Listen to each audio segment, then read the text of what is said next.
Did you know that Red had a talk show?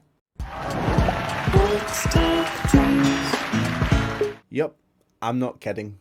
So for a lot of you who've joined me this year on my game development journey so far in Unreal Engine, you may not be aware that for the past 4ish years I have been working in another engine called Dreams. Dreams, of course, being a platform and engine on the PlayStation that basically allows you to make everything and anything. In fact, it's how I make some of my thumbnails, background, footage. Dreams was and is still a big part of my life, especially since we still use it to create Village U, our online community sim world, in the Paper Mario aesthetics. But let's jump back to the talk show. In 2022, I started developing a show called Let's Talk Dreams. The show would consist of Red, my mascot, going through a list of assets, games, songs, and basically everything else that could be created within Dreams. Red would essentially announce the theme of the week, and then everything would follow. So everything that came out or was represented that week in the show would follow the theme that Red went and said. So occasionally it would be summer, sometimes it would be pirate, Toon, I believe, was the very first episode. It could pretty much go for anything. What's even cooler is Seafool James, who is a very talented musical creator on Dreams, actually went and came up with not the theme for season 1, but 1 and 2 of Let's Talk Dreams. That's right, Let's Talk Dreams had its very own intro theme for all 3 seasons actually, but season 3 was done by Salt. So I'll let you hear the seasons of the intro themes of season 1 and 2 right now.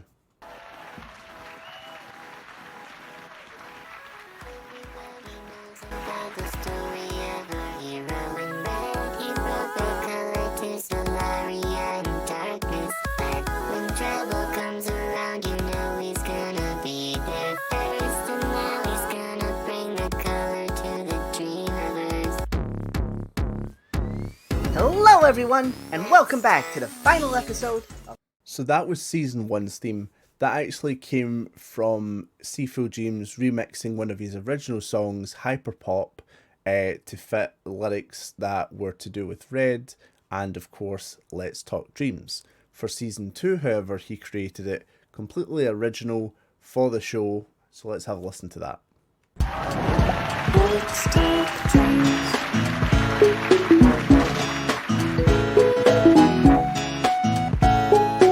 Hello everyone! Season 1 was our most basic season of the show. It was essentially us trying to find our feet, how we wanted the show to be, how we wanted the show to look. So it was a very streamlined 5 assets, 5 games, and then end. I think for me the coolest part of it, season 1, is most people actually got to vote on the theme of what they wanted that episode to be. So basically for patrons of the channel, they got to vote for what they would like to see, be it Wild West. I would give them a list of various topics and then they would choose from that. So we ended up getting a lot of viewer interaction, which was really the whole point of the show. Season 2 was a massive upgrade to the show, not only in terms of content, but in terms of voice acting, overall production. The scale of the show grew with season 2 as well. We even started interviewing other creators on Dreams, which was a really cool experience. Some of the creators featured were Elky Gaming, who's known for probably what will be eventually the best Avatar game to date. Eupholis, who did Trip's Voyage and then was actually hired by Moon Studios, the people behind Ori and the Will-o'-the-Wisps and the Blind Forest. And Turtletails, who was behind, or still is behind, the production of Little Big Planet: A Welcoming Back, a fan game of Little Big Planet continuing the story. And to be honest, that's just to name a few. We had a lot of awesome creators on, all known for different things: music, art, games, that sort of thing. It was a really cool time to get different creators on.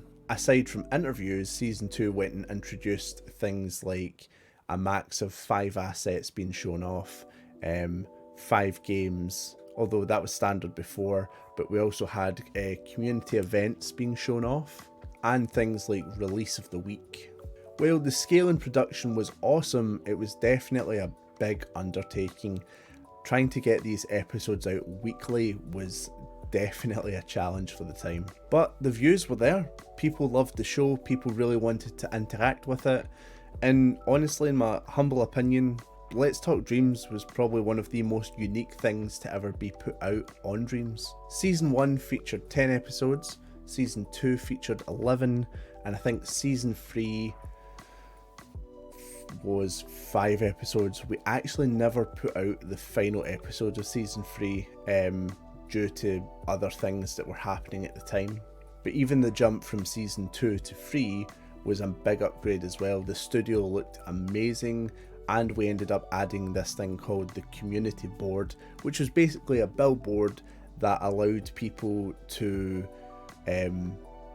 put up an ad essentially saying, oh, I'm working on this, I'm looking for this, and if people watch the show, they would be able to go in and be like, oh, that sounds like fun, I'll contact them and we can maybe try and help them out.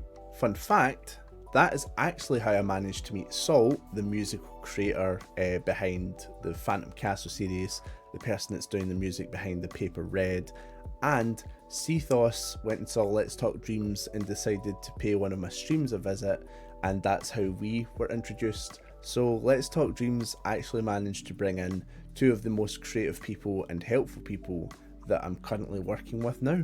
Let's Talk Dreams would go on to spawn Let's Talk Games and the Let's Talk Cooking Show. Now, Let's Talk Games was essentially me talking about games, or as read. However, my heart just wasn't in it. It kind of fell to the wayside. Keeping up with games and gaming news is difficult. You need to be on it constantly, and that kind of unpredictability, especially when you then need to go in and animate the show to that. By the time I got information out, it was already old news, especially by gaming standards. The Let's Talk Cooking Show, however, that we never really found the pace we wanted to for that show. However, we have recently revisited it and we're hoping for a 2024 release. Basically, the Let's Talk Cooking Show is an animated cooking show where Red creates video game inspired foods, but it's all animated. Let's Talk Dreams was probably one of the most awesome projects I've ever worked on. It was challenging getting episodes out weekly, animating them, voicing them, because it was all done by me. I didn't really have help on any aspect of the show, but what the show did was really help me get in touch with Red as a character, because I basically had to play him once a week in different scenarios. It was great to kind of find little nuances within that character, and it really did help with voicing him and me as a voice actor in general. If I'm being honest, I'm going to be a wee bit salty. Not really salty, but just kind of, I suppose you might call it egotistical. I definitely think that in terms of promotion, Let's Talk Dreams probably should have been promoted more. I think it was a very unique thing that came to Dreams, and one of the reasons why I was a bit baffled that it wasn't being promoted is that it promoted community interaction.